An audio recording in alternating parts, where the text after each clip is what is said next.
Hi, my name's Deborah Chapman, and I'm an instructional coach at Grand Blanc West Middle School in Grand Blanc, Michigan. I'm going to tell you today about how I've used the 5-step cycle in the coaching process with a teacher in my building here at West Middle School.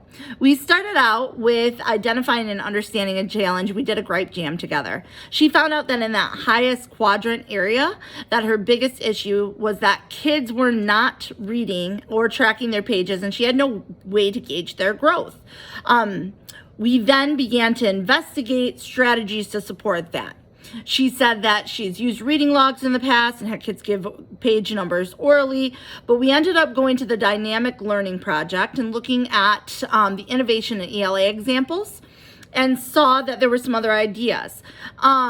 She told me after looking at those, she thought about maybe doing a reading logs and a Google form, but then she told me that she really liked Goodreads website. It's not middle school appropriate though. So after talking about it, we went to select a strategy. She wanted to create something like this with her students. So our goal was to create a virtual bookshelf to keep track of reading goals and reflect upon progress. Students would then take that Google site, post it. They'd create their own Google site. They would post it to the Google Classroom. They would track their reading pages daily in it, and all students could use that as a resource. We then went to implement the strategy, and we used the meet, visit, meet format. And while we did that, in our first meeting as an example, she didn't feel comfortable with sites. So I modeled it for her, and then we kind of talked through it, created a lesson plan together.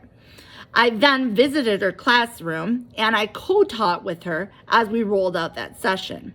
We then met to talk about the co-teaching. We met to talk about that rollout and anything kind of hiccups. Then she went and taught it to her other 5 classes.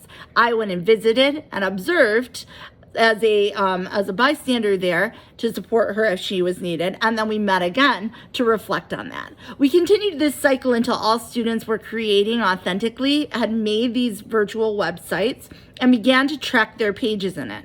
We've since watched for fake reading, and we're currently working towards a goal of reading conferences. So I'm working with modeling reading conferences with her and ways to track those using Google Sheets. So we're working towards that next goal. We're starting the process of setting it, and we're working through the meet, visit, meet process using the 5-step process of coaching cycles.